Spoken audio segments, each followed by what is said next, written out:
Hello friends, welcome to let's crack NTA UGC NET. मैं बरखा आपका बहुत बहुत स्वागत करती हूँ अनअकैडमी के शानदार से प्लेटफॉर्म पर। तो मेरा नाम है डॉक्टर बरखा। मैं पॉलिटिकल साइंस टीचर हूँ, पीएचडी एमए एमफिल किया है दिल्ली यूनिवर्सिटी से। Let's crack NTA UGC net हमारा टेलीग्राम चैनल है, जिसका लिंक आपको डिस्क्रिप्शन बॉक्स में भी दिया होगा। अगर मेरी पुरानी क्लासेस आपको देखनी है तो उसका लिंक भी आपको डिस्क्रिप्शन बॉक्स में दिया हुआ होगा। ठीक है, डेली 11 बजे मैं आपकी स्पेशल क्लास लेती हूँ। सॉरी 11:30 बजे मैं आपकी स्पेशल क्लास लेती हूँ। और डेली 4 बजे मैं आपकी पॉलिटिकल साइंस या फिर पेपर 1 की क्लास में यहाँ पर आपकी लेती हूँ। तो क्लियर है ये दो बातें कि 11:30 बजे तो आपकी होती है क्या, स्पेशल क्लास। ठीक है। और स्पेशल क्लास एकदम फ्री होती है। अगर आपने मेरी पुरानी क्लासेस नहीं देखी है तो बरखा नाम से सर्च करिएगा। ठीक है, बरखा नाम से सर्च करेंगे तो आपको मेरी सारी पुरानी क्लासेस मिल जाएगी। वहां पर जाकर आप मुझे सर्च करके मेरी सारी क्लासेस, स्पेशल क्लासेस देख सकते हैं, मुझे फॉलो कर सकते हैं, मुझे मैसेज कर सकते हैं और मेरी आने वाली क्लासेस को भी देख सकते हैं। ठीक है। और डेली 4 बजे हम पॉलिटिकल साइंस या फिर पेपर 1 की तैयारी हम यहाँ पे करते हैं। फिलहाल मैं टीचिंग एप्टीट्यूड करा रही हूँ, नेक्स्ट मैं आपको रिसर्च एप्टीट्यूड कराऊंगी। ठीक है। इसके अलावा अभी जो है हम उपराष्ट्रपति करने वाले हैं, उपराष्ट्रपति। पहले हमने राष्ट्रपति की शक्तियां और वो सब देख लिया था एक बार, है ना। उप राष्ट्रपति वाला हमारा टॉपिक कंप्लीट हो चुका है। तो अब हम चलते हैं राष्ट्रपति के पास और उसके बाद हम चलेंगे लोकसभा और राज्यसभा की तरफ। ठीक है। तो ऐसे करते हुए हम अपना यूनिट नंबर 7 एक बार फिर से आपके लिए रिवाइज में करवा रही हूँ, क्योंकि काफी टाइम पहले करवाया था। तो काफी बच्चे जो नए जुड़े हैं उनके लिए एक बार फिर से ये मैं लेकर आई हूँ। चलिए तो शुरू करते हैं। अनअकैडमी, देखिए अनअकैडमी आपको ये एक लार्जेस्ट लर्निंग प्लेटफॉर्म है जो एनटीए यूजीसी नेट की तैयारी करवा रहा है, जहां आपको बहुत सारे बेनिफिट मिलते हैं। जैसे डेली लाइव क्लासेस मिलती है। आप हर 3 क्लास के बाद एक डाउट सेशन मिलता है। ठीक है, हर 3 क्लास के बाद एक डाउट सेशन से क्या फायदा आपको, कि अगर बाई चांस आपकी क्लास छूट गई है, ठीक है, आप वो क्लास नहीं कर पाए हैं, इन तीनों में से कोई भी क्लास, तो एटलीस्ट एक चांस रहेगा आपके पास, आप पुरानी क्लासेस में अगर कोई डाउट है तो वो क्लियर कर सकें। ठीक है। तो 4th क्लास में आप अपने सारे डाउट क्लियर कर लेते हैं। ठीक है। साथ साथ आपको हर क्लास में डाउट क्लियर किए जाते हैं, ऐसा नहीं है कि हर क्लास में डाउट क्लियर नहीं किए जाते हैं। Live test quizzes regular basis पर होते रहते हैं, आप अपनी परफॉर्मेंस एनालाइज कर सकते हैं। जैसे कि हमारे एग्जाम का पैटर्न होता है ना, सेम उसी पैटर्न से बाइलिंगुअल सारी चीजें टाइम बेस्ड होता है और सब आपका टेस्ट होता है रेगुलर बेसिस पर। अलग अलग टीचर्स आपके टेस्ट लेते रहते हैं, तो जितना आप प्रैक्टिस करते जाएंगे उतना अच्छा आप तैयारी आपकी हो जाती है। स्ट्रक्चर्ड कोर्स होता है, मतलब एक सिस्टमैटिक वे से सारी चीजें कराई जाती है, जैसे कि आपके कोर्स में लिखा हुआ है। अनलिमिटेड एक्सेस होता है, मतलब पेपर 1 और पेपर 2 दोनों का एक्सेस आपको एक ही साथ एक ही सब्सक्रिप्शन में मिल जाता है। साथ ही साथ आपको वीडियोस डाउनलोड करने का ऑप्शन भी मिलता है। ठीक है। और मेरा कोड है BS10, ये वाला कोड आपको सब जगह पर अप्लाई होता है, चाहे आपका कोर्स कोई भी हो, चाहे आपका पॉलिटिकल साइंस हो, चाहे हिस्ट्री हो, चाहे हिंदी हो, चाहे कोई भी साइंस का सब्जेक्ट हो, या फिर आपका स्ट्रीम भी कोई भी हो, एसएससी हो, यूपीएससी हो, ठीक है, स्टेट पीसीएस हो, एसपीएससी हो, है ना, यूपीएससी हो, यूपीपीसीएस हो, तो कोई भी एग्जाम हो, सब में ये कोड लगाएंगे ना तो 10% ऑफ मिलेगा। और जो टीचर्स आपको चाहिए वो सारे टीचर्स भी आपको मिलेंगे। ठीक है, ऐसा नहीं है कि मेरा कोड लगा रहे हैं तो सिर्फ मेरा ही एक्सेस आपको मिलेगा, सारे टीचर्स का एक्सेस आपको मिलेगा जो भी आपको चाहिए। बहुत सारे टीचर्स हैं जो हमारे प्लेटफॉर्म पर पढ़ा रहे हैं और इंडिया के टॉप एजुकेटर्स हैं। ठीक है। और बहुत सारे कोर्सेज आपको मिल जाएंगे वहां पर जो एनटीए यूजीसी नेट द्वारा कराए जा रहे हैं। ठीक है, जिसका भी एग्जाम होता है ना, ऑलमोस्ट सारे कोर्सेज आपको वहां पर मिल जाएंगे अनअकैडमी ऐप पर। ठीक है, अनअकैडमी लर्निंग ऐप अगर इंस्टॉल नहीं किया है तो इंस्टॉल कर लीजिए अपने प्ले स्टोर पर जाकर, ये लोगो देख लीजिएगा, इससे आपको अंदाजा मिल जाएगा। फिर अपना गोल सिलेक्ट करिएगा। अपना गोल क्या है, NTA UGC net, NTA UGC net हमारा गोल है। जैसे गोल सिलेक्ट करेंगे ना, आपके पास ये ऑप्शन आएगा। अगर ये ऑप्शन नहीं आता है तो यहाँ पर सब्सक्राइब का ऑप्शन आता है। ठीक है, यहाँ पर आप सब्सक्राइब का क्लिक करेंगे तो ये वाला पेज खुल जाएगा। फिर आपके पास ये दो ऑप्शन सबसे बेस्ट रहता है, 12 मंथ का या 24 मंथ का, क्योंकि अभी हमें पता नहीं है कि हमारा एग्जाम की डेट कब होगी, है ना। अगर मान लीजिए दिसंबर वाला एग्जाम भी होगा तो भी वो जून जुलाई से पहले नहीं होने वाला है, तो उसको जून का ही एग्जाम मान के हम लोग चलते हैं। ठीक है, क्यों ये ऐसा होने वाला है वो मैं आपको एक स्पेशल क्लास में एक वायरल क्लास में मैंने आपको बता दिया है। ठीक है, और कम से कम जब भी सब्सक्रिप्शन ले 12 या 24 मंथ का ले, क्योंकि ये रीजनेबल होता है, सस्ता पड़ता है। और देखिए, जब आप 6 मंथ का सब्सक्रिप्शन लेते हैं ना, तो ये आपको पड़ता है 8,505 का। ठीक है, मेरा कोड लगाने के बाद, BS10 कोड लगाने के बाद। लेकिन आप अगर 12 मंथ का लेते हैं ना, तो ये पड़ता है आपको 10,395 का। देख रहे हैं, 2,000 रुपए के फर्क में पूरे साल का सब्सक्रिप्शन आपको मिल जाता है। ठीक है, तो ये कोड आपके लिए इंपॉर्टेंट हो जाता है, जहाँ ये गिफ्ट जैसा दिखे ना वहीं पे लगाना है ये कोड, सीधे सीधे 10% ऑफ मिलेगा। और एक टेस्ट वाला चीज भी आपकी स्टार्ट हुई है, ये देखिए, ये मेरी प्रोफाइल है, इसको आप फॉलो कर सकते हैं ये फोटो देखकर। ठीक है, फॉलो कर दीजिएगा। यहाँ पे मैसेज के ऑप्शन भी आता है, यहीं पे फॉलो का ऑप्शन आएगा, जैसे फॉलो करेंगे तो मैसेज का ऑप्शन आएगा। ठीक है, प्लस पे भी मैं आपको कई सारे टॉपिक्स जो है वो करवा चुकी हूँ। यूनिट 8 मैंने अभी अभी करवाया है, यूनिट 10 में आगे जाके करवाऊंगी। ठीक है, ये मेरा प्रॉमिस है आपसे सभी से, तो जल्दी वो यूनिट शुरू हो जाएगी, डोंट वरी। ठीक है, और चलिए शुरू करते हैं। भारत के उपराष्ट्रपति, यहाँ तक सब चीजें क्लियर है। तो भारत का उपराष्ट्रपति कौन होता है, कैसे बनते हैं? ठीक है, अब देखिए, मैंने लास्ट टाइम जो है आपको ज्यादातर कैसे मैं करवाती हूँ, मेरा जो पैटर्न रहता है, मेरा वो यही पैटर्न रहता है कि आपको जो है नोट्स मैं बना के दे देती हूँ, रिटन नोट्स, और आपको वो प्रोवाइड करा देती हूँ। लेकिन अब मैंने थोड़ा सा चेंज करने की उसमें कोशिश करी है। अब मैं आपको जो है हैंड से समझाने की, हैंड रिटन करके आपको समझाने की कोशिश करूंगी एक एक चीजें, ताकि आपको ज्यादा अच्छे से समझ आ सके। होप सो कि आपको मेरा ये आइडिया बहुत अच्छा लगे, है ना। और नहीं लगे तो मुझे कमेंट करके बताइएगा, ताकि मैं वापस से वही आपके लिए चेंज कर पाऊँ। ठीक है, तो चलिए, भारत के राष्ट्रपति का सबसे पहले संविधान के किस अनुच्छेद में दिया गया है? एक प्रॉपर मैं आपके लिए नोट्स बना देती हूँ। ठीक है,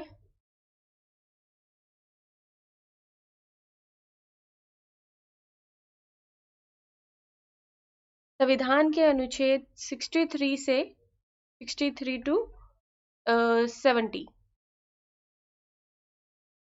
ठीक है, 63 to 70 में आपका उपराष्ट्रपति के बारे में सारी चीजें बताई गई है, उपराष्ट्रपति के प्रावधान है। ठीक है, तो 63 में क्या बताया गया है, पहले एक बार अनुच्छेद ही देख लेते हैं, क्योंकि कई बार आ जाता है, इसको मैच करिए, है ना। क्वेश्चन आपका आ जाता है कि ये अनुच्छेद किससे रिलेटेड है, ये अनुच्छेद किससे रिलेटेड है। तो 63 जो अनुच्छेद है आपका, वो है कि भारत का एक उपराष्ट्रपति होगा।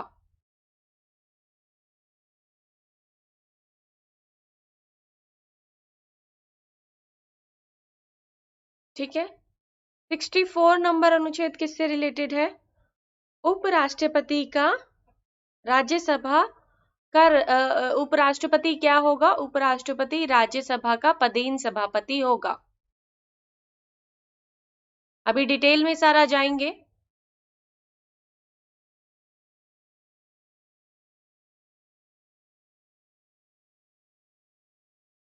आप सभी को पता होगा कि उपराष्ट्रपति जो होता है वो राज्यसभा का पदेन सभापति होता है।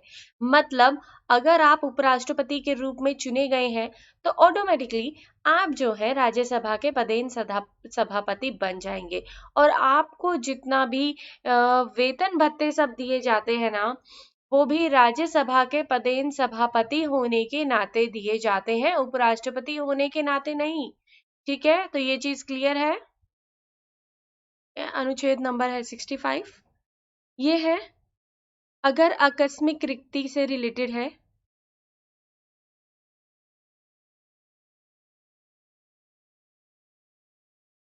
ठीक है, अगर उनका स्थान आकस्मिक रिक्त हो जाता है, तो 6 माह के भीतर, ठीक है, राष्ट्रपति का अगर अ, देखिए, सभी को पता है कि अगर राष्ट्रपति अपने पद पर नहीं है, तब उनका कार्यभार कौन संभालता है? उपराष्ट्रपति संभालता है।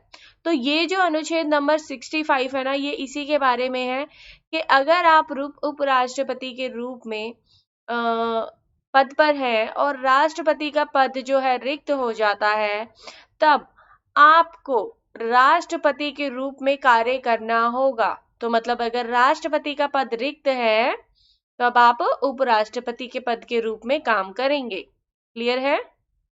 अब आता है 66। ये है उपराष्ट्रपति के निर्वाचन से रिलेटेड। ठीक है, निर्वाचन वर्ड लिखूंगी, अब मैं शॉर्ट में लिखूंगी। ठीक है, 67 है आपका इसकी पदावधि कि कितने वर्ष के लिए ये चुने जाते हैं। ठीक है, पदावधि। 68 है आपका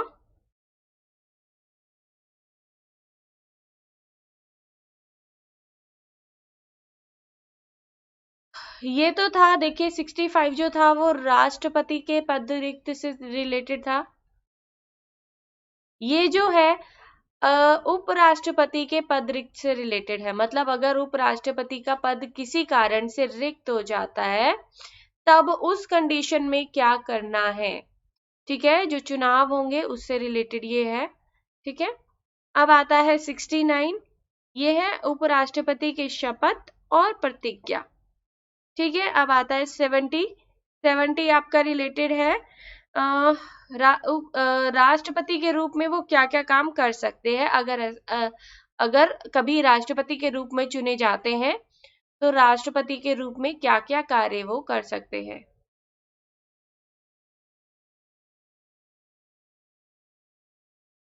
ठीक है, तो ये था यहाँ तक। अब चलते हैं आगे कि इनको कौन व्यक्ति हैं जो उपराष्ट्रपति के रूप में चुने जा सकते हैं, इनकी क्या क्या शक्तियां हैं, कैसे इनका चुनाव होता है, ये सारी चीजें हम करने वाले हैं। ठीक है, तो क्या क्या योग्यताएं चाहिए होती है एक उपराष्ट्रपति बनने के लिए?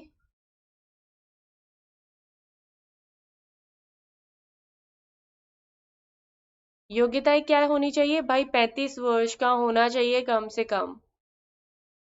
35 वर्ष होना चाहिए आयु कम से कम। ठीक है, भारत का नागरिक होना चाहिए। ठीक है, भारत का नागरिक होना चाहिए। अगर भारत का नागरिक नहीं है तो उपराष्ट्रपति नहीं बन सकता है। ठीक है, क्लियर है?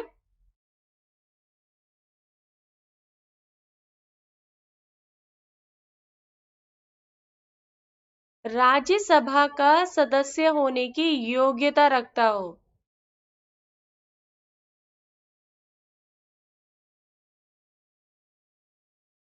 ठीक है, मतलब राज्यसभा का सदस्य बनने में जो योग्यताएं चाहिए वो सारी योग्यताएं होनी चाहिए उसमें। क्योंकि देखिए ये क्या होता है, पदेहीन सभापति होता है राज्यसभा का, राज्यसभा में जाके ये अध्यक्षता करेगा। ठीक है, तो उसका राज्यसभा का सदस्य के लिए जो रिक्वायरमेंट है वो पूरी करनी उसको जरूरी है। ठीक है, किसी लाभ के पद पर नहीं होना चाहिए।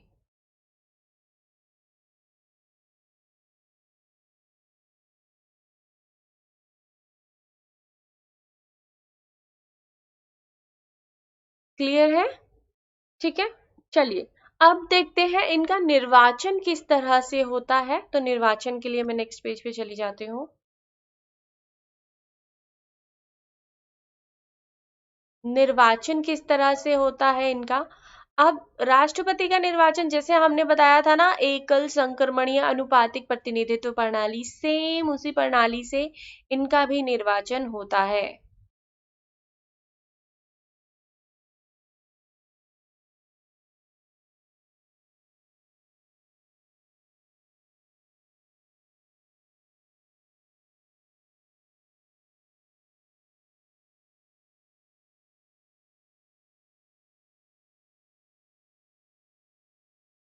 एकल संक्रमणीय अनुपातिक प्रतिनिधित्व प्रणाली। ठीक है, इसके माध्यम से होता है। और इनका निर्वाचन कौन करवाता है? जैसे राष्ट्रपति का निर्वाचन कौन करवाता है? निर्वाचन आयोग करवाता है। इनका भी निर्वाचन निर्वाचन आयोग ही करवाता है। ठीक है, अब है अब जो है इनका राज्यसभा और लोकसभा, ठीक है, वहां पर क्या है, राष्ट्रपति के निर्वाचन में आपने देखा होगा कि राष्ट्रपति के निर्वाचन में राज्यसभा और लोकसभा के सिर्फ और सिर्फ चयनित व्यक्ति जो होते हैं, जो निर्वाचन करके आए होते हैं, ठीक है, वो व्यक्ति यहाँ पर इनके वोट दे सकते हैं। लेकिन यहाँ पर उपराष्ट्रपति के चुनाव में राज्यसभा के भी और लोकसभा के भी, चयनित भी और मनोनीत भी,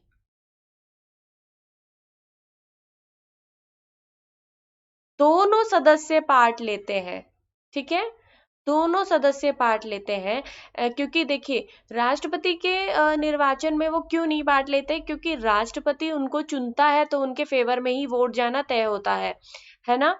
राष्ट्रपति उनको 12 लोगों को राज्यसभा में और 2 लोगों को लोकसभा में चयनित करता है ना, राष्ट्रपति जो रहता है। अब इनका जो है वोट किसको पड़ेगी, सीधे सीधे भाई उन्हीं के कृपा पे सारी चीजें हैं, राष्ट्रपति की कृपा पे इनकी पूरी जो है ना, तो सीधी वोटें उनको ही फेवर में जाती है, तो इसलिए इन लोगों को मना किया जाता है राष्ट्रपति के निर्वाचन में पार्ट लेने में। लेकिन जब उपराष्ट्रपति की बात आती है तो ये लोग इन निर्वाचन में पार्ट ले सकते हैं, ठीक है। यहाँ पर राज्य विधानमंडल जो राष्ट्रपति के उसमें पार्ट लेते थे, राज्य विधानमंडल के लोग, यहाँ पर वो पार्ट नहीं लेते हैं,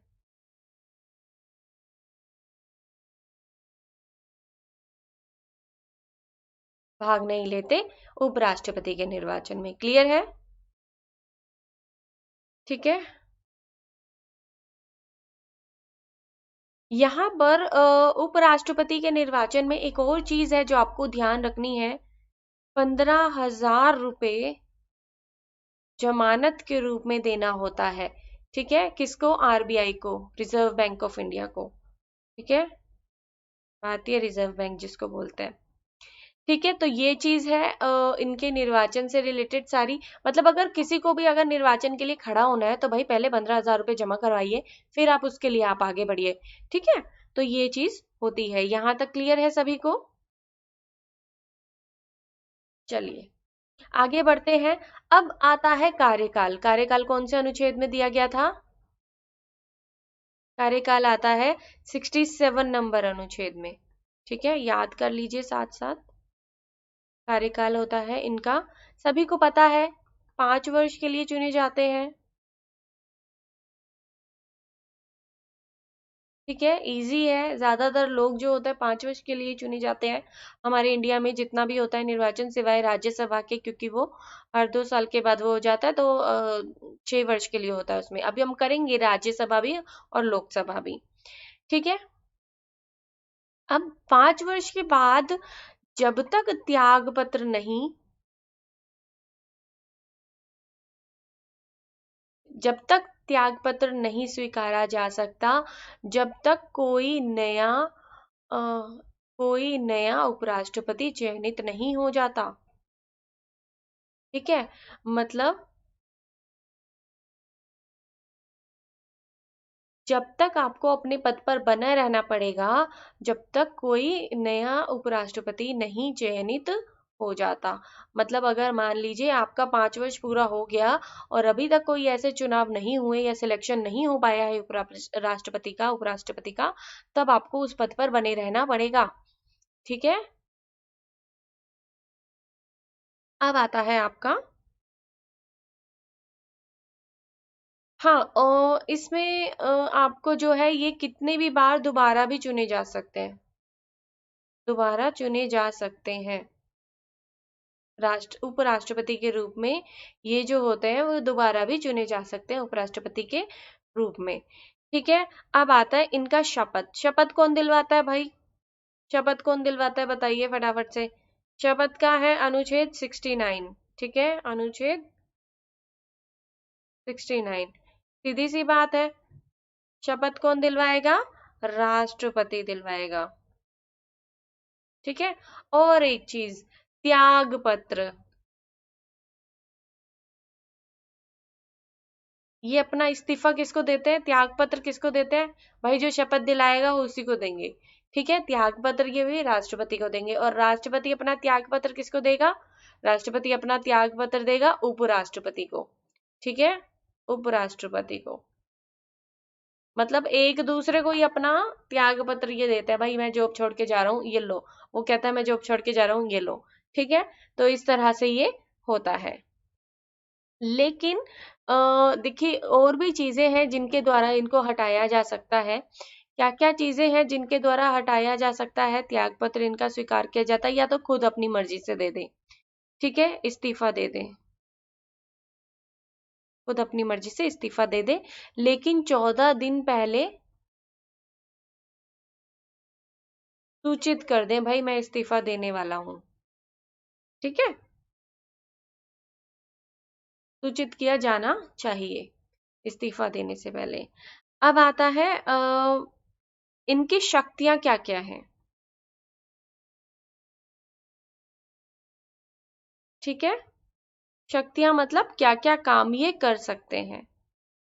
भाई सिंपल सी बात है कि अगर उपराष्ट्रपति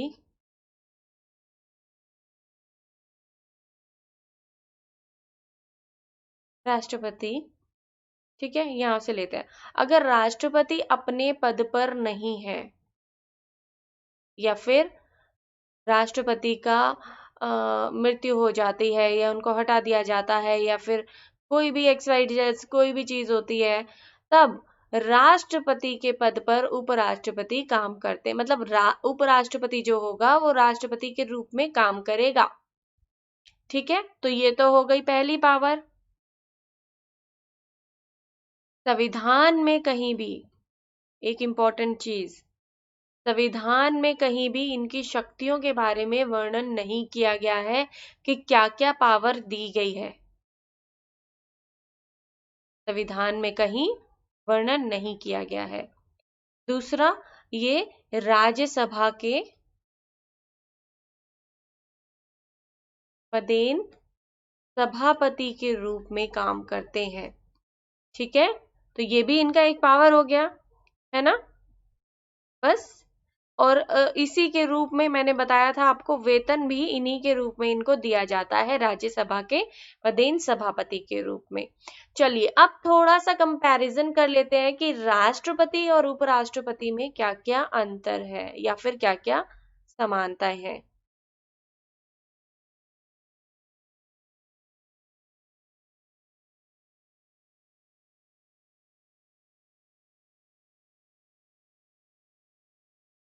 अच्छा, अभी हमारे कौन उपराष्ट्रपति है अभी रिसेंट में? वेंकट नायडू। ठीक है, यहाँ पे मैं लिख देती हूँ, रिसेंटली कौन है? वेंकट नायडू। ठीक है, ये हमारे अभी राष्ट्रपति हैं। चलिए अब आता है इन दोनों में अंतर क्या है। ठीक है, क्या क्या चीजों का अंतर है। सेकंड, तो देखिए सीधी सी बात है, कुछ कुछ अंतर तो मैंने आपको तुरंत ही बता दिए थे। ठीक है, लेकिन कुछ कुछ अंतर आपको यहाँ पर देखने के लिए मिलेंगे, उससे चीजें जो होंगी और क्लियर हो जाएंगी। ठीक है, वो क्या डिफरेंसेस है, चलिए बताते हैं आपको।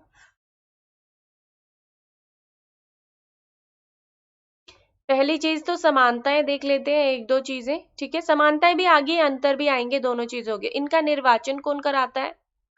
निर्वाचन कौन करवाता है? निर्वाचन आयोग। ठीक है, इनका भी कौन कराता है? इनका भी निर्वाचन आयोग कराता है। कौन सी प्रणाली यूज होती है? एकल संक्रमणीय मत प्रणाली, अनुपातिक प्रतिनिधित्व वाली। ठीक है,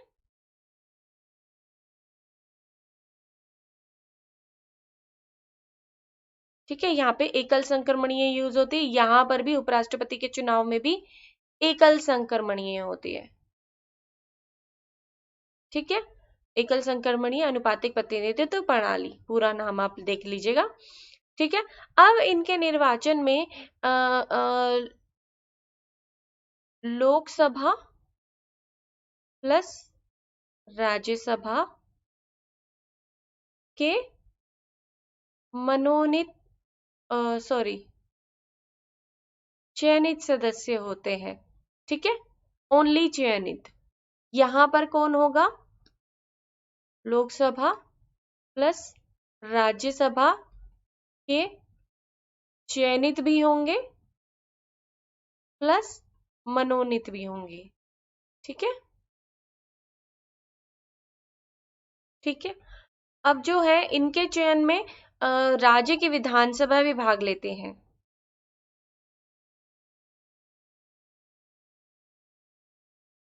इनके में ये नहीं लेते। ठीक है, यहाँ पर ये नहीं होते। इनके में 35 वर्ष की आयु अनिवार्य है।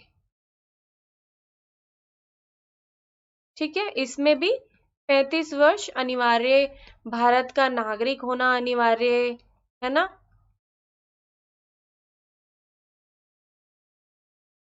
ठीक है, किसी लाभ के पद पे ना हो वो भी अनिवार्य है। ठीक है, इनका जो है, देखिए इसकी जो योग्यताएं हैं वो, हाँ, राष्ट्रपति, एक जो हमने बताया था त्याग पत्र वाला, राष्ट्रपति अपना त्याग पत्र किसको देता है? उपराष्ट्रपति को देता है। और उपराष्ट्रपति किसको देता है अपना त्याग पत्र? राष्ट्रपति को देता है। ठीक है, त्याग पत्र किसको देगा? राष्ट्रपति को देगा। अब है आपका यहाँ पे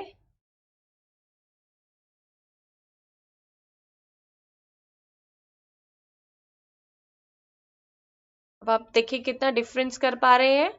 इजी रहेगा इस तरीके से दोनों को ही याद कर पाना। ठीक है, चलिए। हाँ, अब राष्ट्रपति चुनने के लिए कौन कौन सी चीजें चाहिए? राष्ट्रपति के लिए कम से कम लोकसभा का सदस्य की अनिवार्यता चाहिए। ठीक है, लोकसभा के सदस्य की अनिवार्यता। लेकिन यहाँ पे क्या चाहिए होता है? राज्यसभा के सदस्य होने की जो जो अर्हताएं चाहिए वो।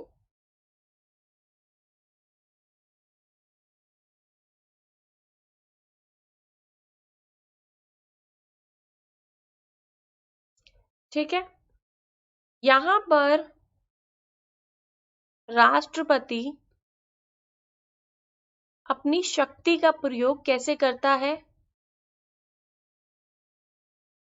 सलाह से करता है मंत्रिपरिषद की। ठीक है, और ये जो है इनकी शक्ति के बारे में कहीं वर्णन नहीं है। लेकिन जब राष्ट्रपति के रूप में चुना जाता है, मतलब राष्ट्रपति के रूप में काम करता है, कार्य करता है, जब राष्ट्रपति अनुपस्थित हो तो राष्ट्रपति जैसा ही व्यवहार होता है। राष्ट्रपति जैसा व्यवहार करता है। ठीक है, इनके लिए इनको हटाने के लिए, राष्ट्रपति को हटाने के लिए सभी को पता है कि महाभियोग जैसी चीजें करी जाती। ठीक है, महाभियोग के द्वारा इनको हटाया जाता है। ठीक है, महाभियोग द्वारा हटाया जाता है। तो इसमें स्पेशल बहुमत चाहिए होता है ना, स्पेशल बहुमत चाहिए होता है 2/3।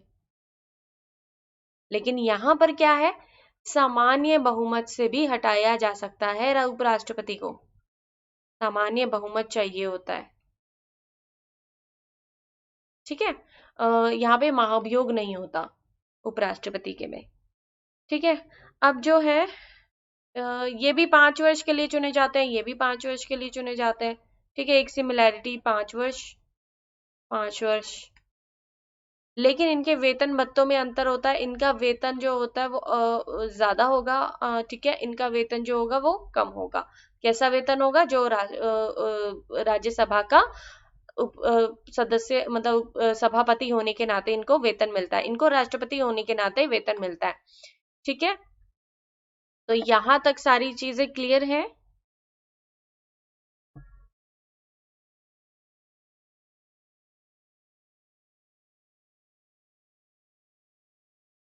5 लाख रुपए हैं अभी ना?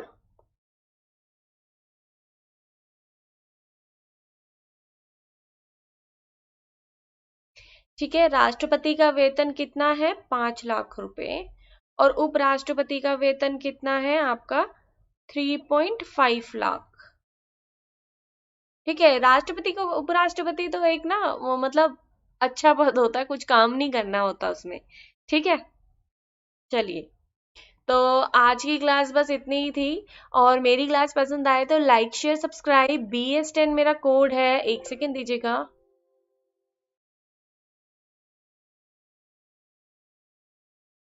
ठीक है, BS10 मेरा कोड है। क्लास पसंद आए तो BS10 कोड जरूर अप्लाई करना। आप सब्सक्रिप्शन ले लीजिए 12 या 24 मंथ का, नो कॉस्ट EMI भी अवेलेबल है 6, 12 और 24 मंथ में।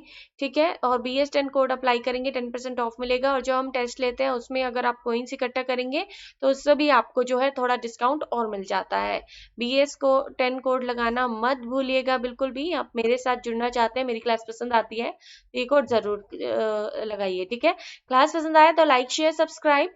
ठीक है, बाय बाय, मिलते हैं कल की क्लास में।